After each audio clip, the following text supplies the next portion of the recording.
Psalm 143 is where we're at this evening, Psalm 143. And I broke these down to three different points, kind of on an outline form. And the first two verses I've labeled as, let me not be an enemy of God. Let me not be an enemy of God. Starting in verse 1 of Psalm 143, it says, hear my prayer, O Lord. Give ear to my supplications. In thy faithfulness, answer me, and in thy righteousness. And enter not into judgment with thy servant, for in thy sight shall no man living be justified. Now, what's interesting is in that first verse, we see, again, a request we've heard before to give ear, please hear, God, listen to my prayer. But the reason why, please hear, listen to my supplication, why? Because of your faithfulness and because of your righteousness. So appealing to the character of God, saying to God, because of who you are, based on who you are and who you say you are, you need to hear me.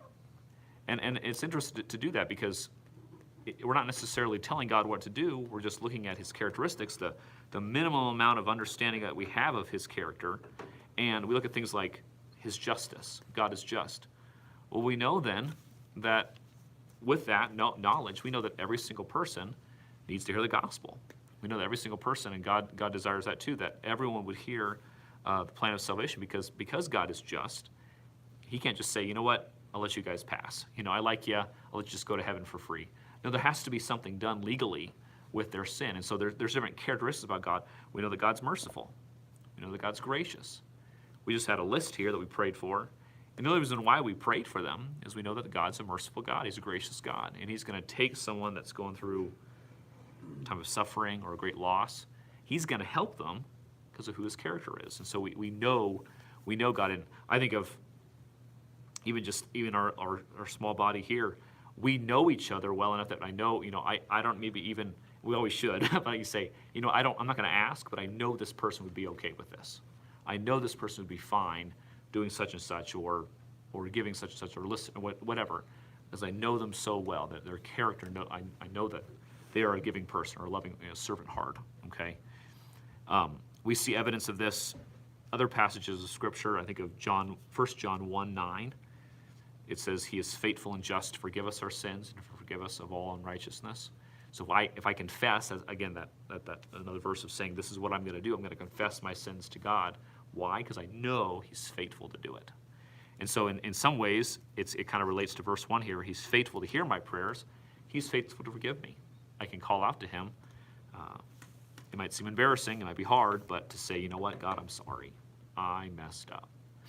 I think of, there's been many, I know the old show, the Fonz, he couldn't say I'm sorry. Remember that? It was so hard for him to say, I am sorry. He couldn't get the words out.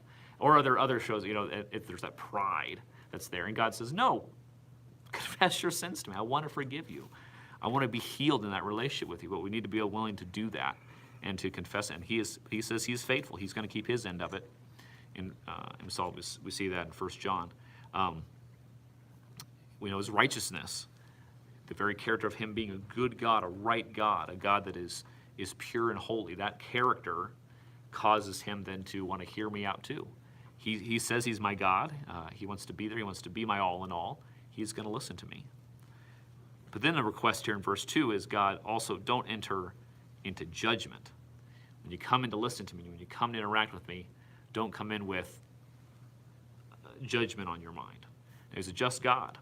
He's a just God. He knows, he's seen all my dirty secrets. He's seen everything I've done behind closed doors. He knows things no one else knows, okay? God, please don't come in with that need for dropping the hammer, coming after me, okay? Now, again, our God is so good to us. I mean, he's so faithful and so kind. There's so many things he could call us out on, but the request here by David is that, God, I know I'm guilty, but don't come in with an iron fist. Don't come in to judge your servant. The reason why is, for in thy sight will no man living be justified. Isn't that the truth? I think of Romans 5:1, just a few verses speaking of being justified. And I love that word justified. It means to be declared not guilty, and we use that word a lot in the New Testament. But Romans 5:1 says, I'll just turn there. I don't want to misquote it. Romans 5:1 speaks to that, the way we can be justified. Romans 5:1, therefore being justified by his faith, we have peace with God through our Lord Jesus Christ. Justified by faith, not justified because I kept the line. I towed the line. I was always on the right side of the law. I never disobeyed. God can look at my record. I'm perfect. That's why I can be justified. No, of course not. And this is the Old Testament saying this in verse 2, but it's still true today. No man can do that. No man can be good enough. And the idea of, I think I referenced this last time in last week's psalm, but the idea of no man living can be justified.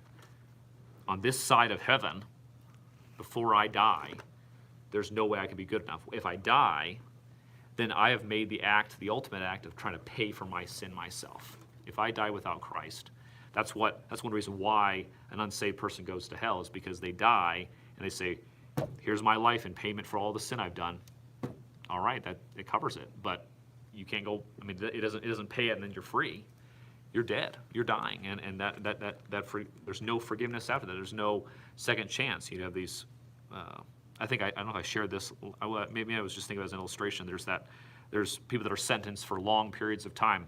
I think said that last week. That there's a guy in Colorado. He's sentenced for over 2,000 years in prison.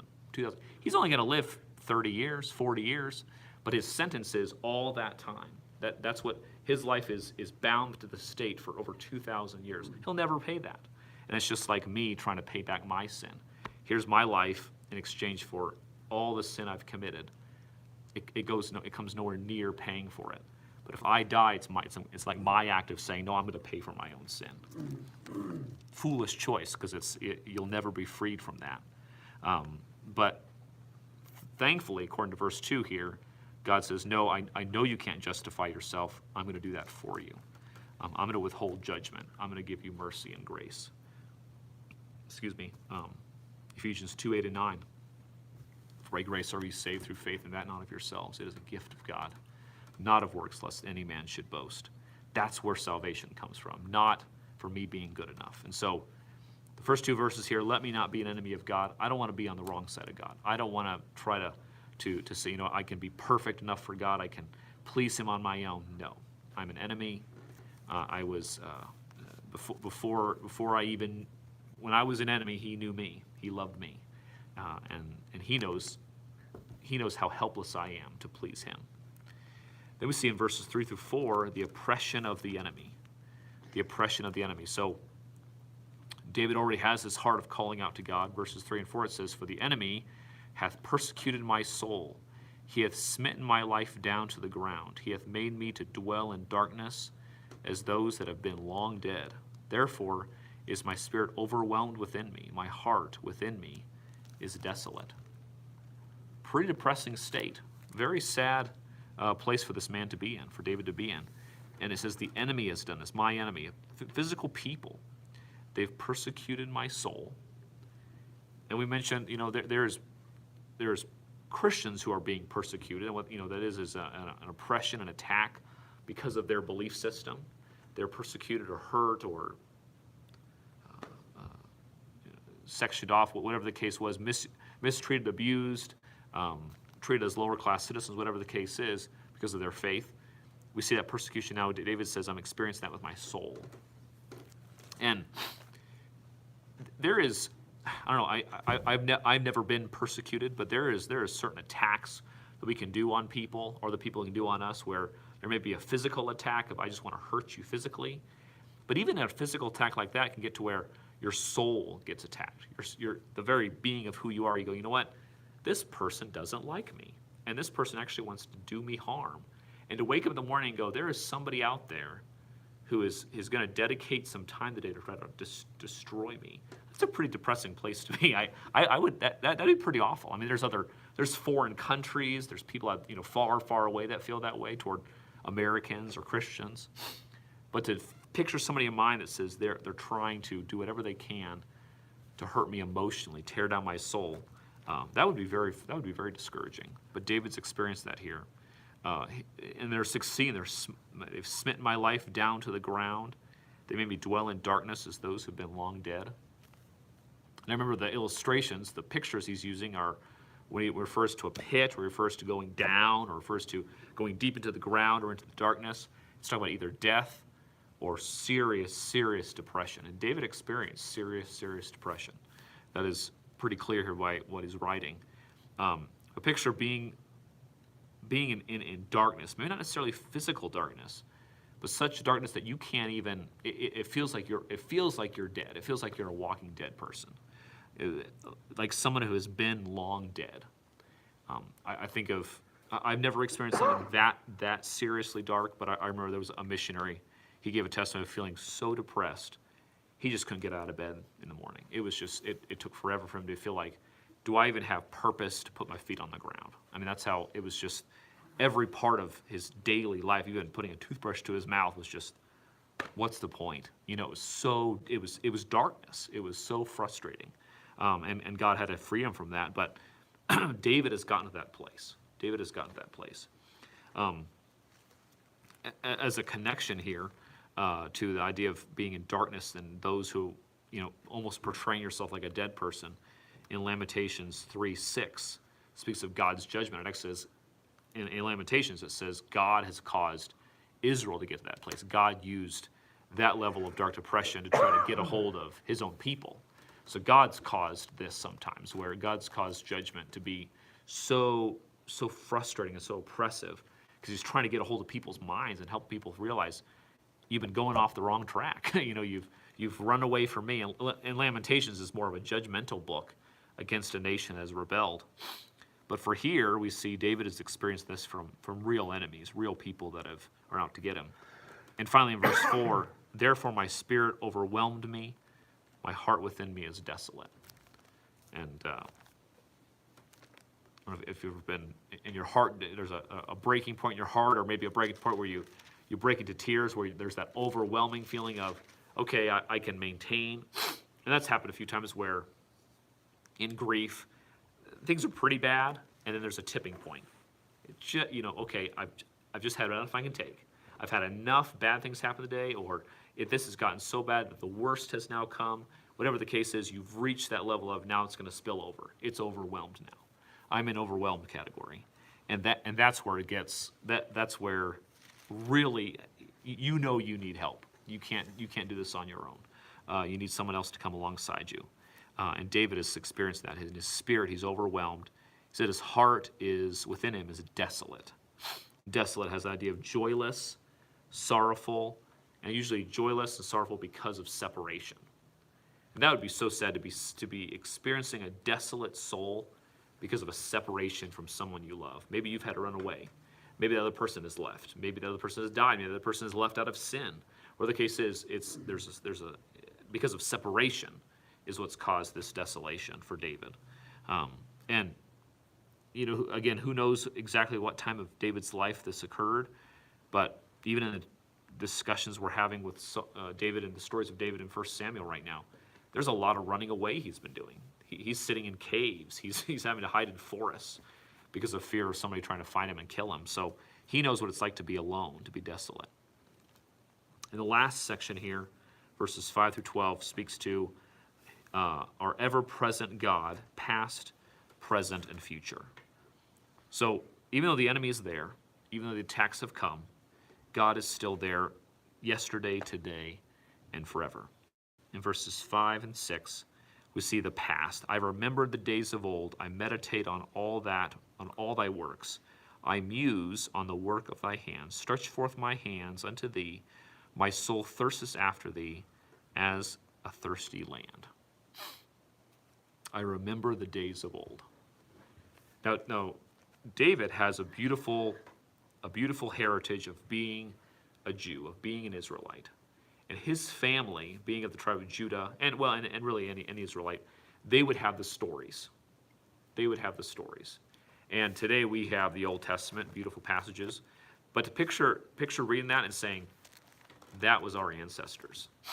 Not, these were faithful Jews that God used. They were real people, just like, God is just real to us today as he was to them in the Old Testament. But picture as a Jew to say, hey, those were ancestors. Those were my family. The tribe of Judah walked through the Red Sea when God parted. Our ancestors were there when God gave victories over our enemies. All these pictures. So David had those beautiful, rich stories. That's why I think it's beautiful to have stories, even as families here, to think back, when mom and dad first dated and we got married, God did this, this, and this. Or when we had this tragedy, God helped us in this. Or I remember this great memory where God blessed us this. And to have these stories of maybe not days of old, they're only 20, 30 years old, but to remember these beautiful pictures of how God's blessed over the years. And David says, I remember those, I meditate on them, and I muse them. I muse on them, okay? The idea of meditating, just a beautiful word to consistently think about, and the same idea is musing, to be absorbed in thought. So meditate, muse, both words that just mean complete brain usage. You're thinking about all that at the same time. You're processing all those things, remembering those acts of faithfulness of God. And I love the word muse. It's a word we don't use very much anymore, but be completely absorbed in that. That's what David's doing with the days of old. And in verse 6, he says, I stretch forth my hands unto thee, my soul thirsts for you like a thirsty land. His act of stretching out to God is the same act of him saying, I'm going to remember the days of old. It's kind of like in his act of stretching out in prayer. Physically, we can't put our hands out and touch God. We don't have that interaction with God where he's physically there where I can reach out and give him a hug or something like that. But in remembering what he's done, in remembering the days of old, and remembering what he's done in the past, it's like I've stretched forth my hand to him. God, I'm reaching out as far as I can. Please come to me. I'm remembering what you've done in the past. I want you to now be the God of the present. He thirsts for God. His soul thirsts after him as a thirsty land. We live in a thirsty land, and I think of rainstorms when it comes, and it's maybe the first after a long time of drought, and the ground just sucks it up. It's just the rain doesn't last very long. It's gone. It's sucked up in that ground. It's thirsty. It's thirsty ground, and so and the animals, everything around it, you just know when there's been. I've been in riverbeds that are cracked and broken. The ground just is looking for any kind of moisture. My soul's like that. David says, I know I need God that much. I'm cracked, I'm broken. Give me your presence. 7, 8, and 9 deal with the present. Hear me speedily, O Lord, my spirit faileth. Hide not my face from me, lest I be like unto them that go down into the pit.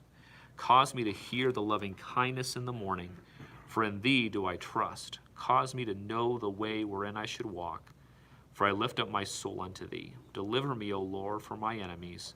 I flee unto thee to hide me. So here we see a cry for the present. He's looked in the past, now he's looking to the present and saying, hear me, just like very similar to verse 1, hear me. Don't hide your face from me. Now, this is interesting. Don't hide your face from me because I don't want to be like one that goes down into the pit. Like those people that were getting depressed earlier. Like those people that the enemies of God there in verse 3, were trying to push David down into darkness, to be among those who have long died, the depressing state of being down in the pit. How depressing can it be if the Lord said, I'm not going to look at you any longer. I'm not going to pay any heed to you. I don't care about you anymore.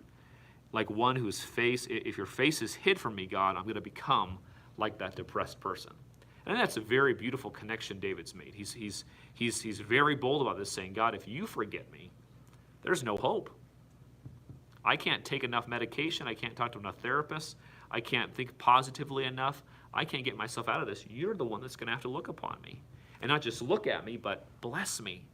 Listen to me. Discover ways to heal me. You're the one that's going to have to pay attention to me. You're the only one that can bring this, bring healing and salvation.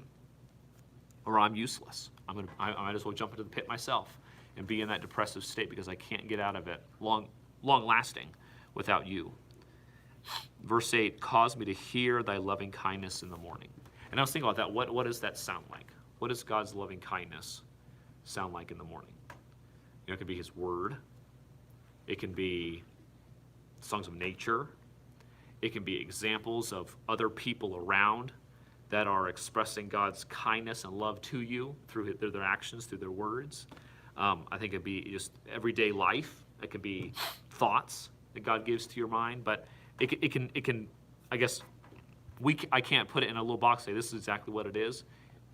It's different for every single one of us. As we wake up in the morning, begin our day, God, how are you going to show your loving kindness to me?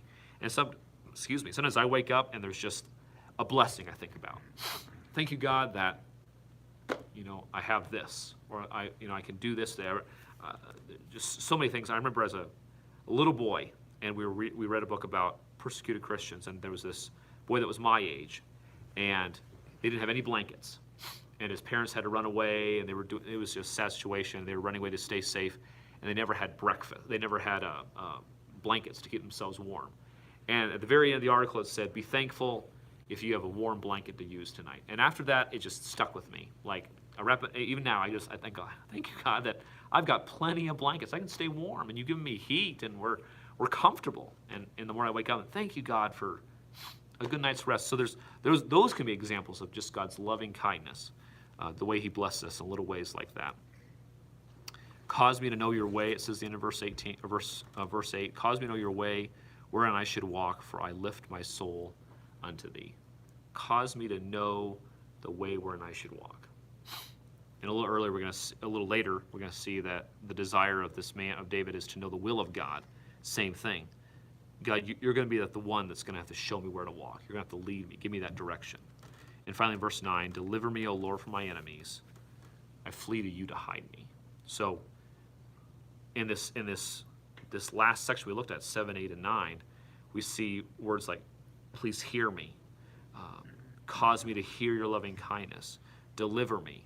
Right now, here and right now, God, you intervene in my life. Touch me. Get me out of dangerous situations. I need to be freed from the enemies that are right there by my front door. They're ready to hurt me. But God, you're the one that can bring that salvation.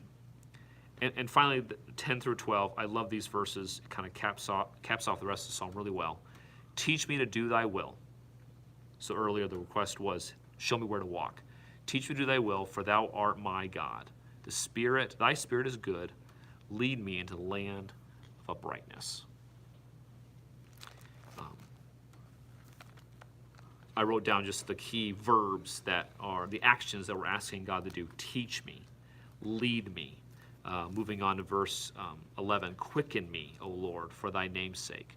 For thy righteousness' sake, bring my soul out of trouble. Verse 12, and of thy mercy cut off my enemies, and destroy all them that afflict my soul, for I am thy servant. Going back to verse 10, teach me. Teach me thy will. I thought of James 1:5 that says, if someone lacks wisdom, let him ask of God. If someone lacks wisdom, let him ask God. If they don't have it, they can't buy it. They can't find it from somebody else. Wisdom has to come from God. You ask God for that wisdom, and He will be willing to give it to you. Verse 10 is so similar, same idea. Teach me to do thy will. I remember as a high schooler, and even afterward, but especially as a high schooler, there was always that question, what are you going to do with your life? After high school is over, what's the next step? And it was so frustrating because I didn't have a clear-cut answer. And I remember getting books and different study programs of how to know the will of God. And I think of this simple little verse here, teach me your will, God. And sometimes we make things so complicated. As Christians, we try to make things so complicated, more than we should. And just say, you know what, God, can you just tell me? Instead of me trying to decode and decipher and try to figure, there's different things we can do to try to know the will of God, that's fine. But just, God, can you show me? Help me be so obedient to you and so close to you to know your will that I can pick it up. I understand what you want me to do right here, right now. And again, it sounds easy, and I don't mean it's not supposed to be, it's not a quick fix or a magic thing you say, but just the simple fact of just teach me. God's not complicated. God's not trying to make this a weird thing that will take forever to decipher and figure out and so complicated and will never please God. No, He wants to show us. He wants us to be in His will. I love that about him. So teach me your will, lead me. He's going to be the one that not only has to teach me and show me, but also lead me in the land, into the land of uprightness. Only God could lead me there, and only God could keep me there in the land of uprightness, in a land of being justified by his death, burial, and resurrection. I love the word quicken there in verse 11. Quicken me, O Lord, for thy name's sake. Quickens the idea of bringing back to life. Someone that is dead is now alive and well again, awake, conscious, hearts beating on their own, all that kind of good stuff. Everything that makes someone alive is that idea of quickening, bringing back to life. Quicken me, O Lord. Why, though? For your name's sake. Very similar to verse 1. Why should you give ear to my supplication, God, in verse 1? Because of your faithfulness and righteousness. Same here in verse 11. Bring me back. Give me a new life, God. Why? Because of your righteousness' sake. Bring my soul out of trouble.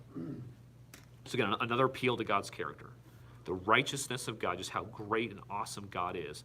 That's why he needs to bring me back to life. That's why he gives me a new life. And we start understanding the character of God, and we start seeing why salvation is the way it is, why salvation is free. I think we even understand why the salvation God offers is an assurance of a salvation. There's an eternal aspect of salvation. It's not a salvation where he goes, here you are, no, I'm going to pull it back now. Here you go, but no, I don't like you anymore. Or oops, you messed up, I'm going to pull it away. No, it's based on God's character. A beautiful gift like eternal life is not something that is just cheaply pulled back and forth. It's based on a beautiful yet complex character of God. And so anything we've gotten from him is, again, because of his character, his righteousness' sake. Bring my soul out of trouble. And finally, verse 12, last verse. And of thy mercy, cut off my enemies. The mercy of God now. So we've talked about God's righteousness. We've talked about his faithfulness. We've talked about his justice. We've talked about all these amazing characteristics. And now, God, because of your mercy, destroy my enemies. Now we're not talking about salvation anymore. We're not talking about, bring me back to life. We're not talking about deliver me. We're talking about destroying somebody else. And we have to remember who's praying this. Where is this happening in history? This is David, a king, either a king at this time or going to be a king, the king of God's chosen nation in a governmental form where the king was in direct communication with God. And he could talk to God. He could receive verbal words from God. He had prophets and priests around that could talk to God as well.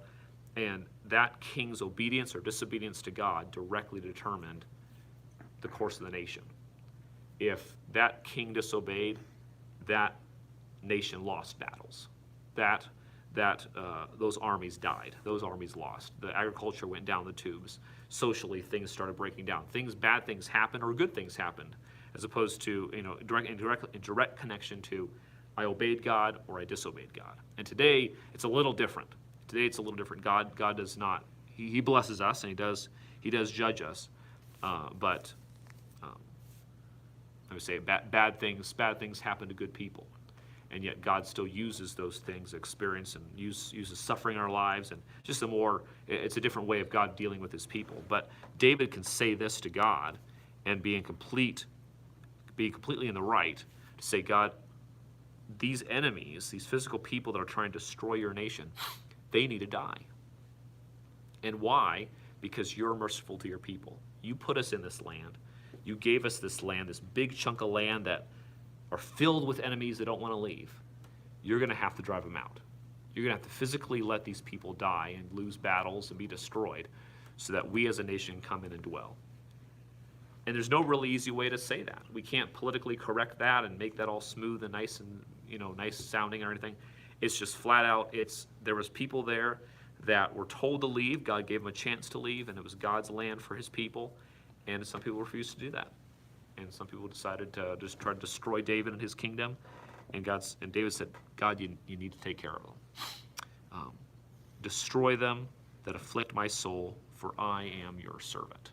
Destroy them, cut them off. Why? Because they afflict my soul.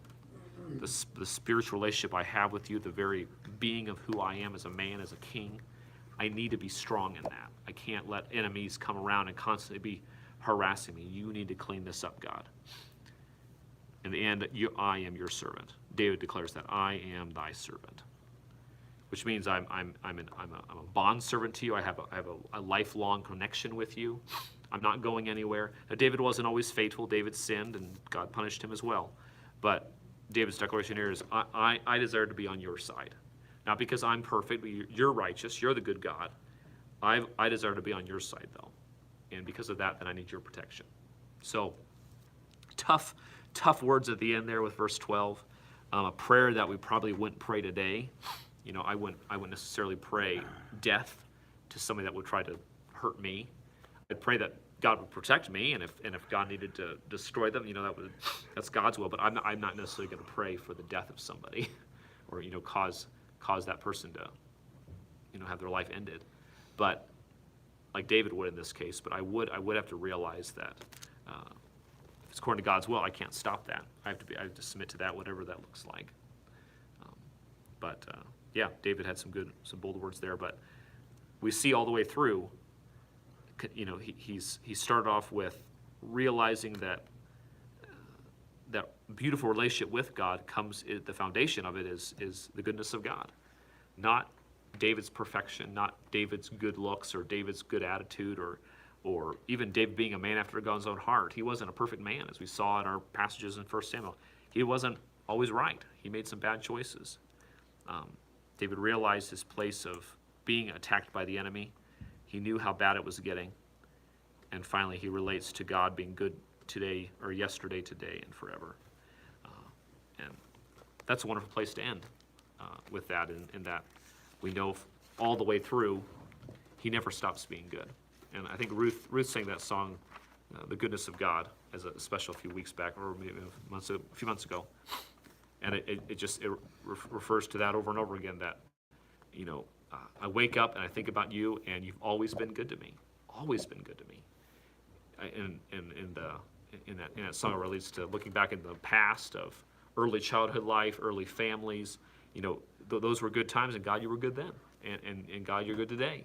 And I don't know what tomorrow is going to hold, but I know you're going to be good there too. And so, that's a great comfort. That's a great comfort, considering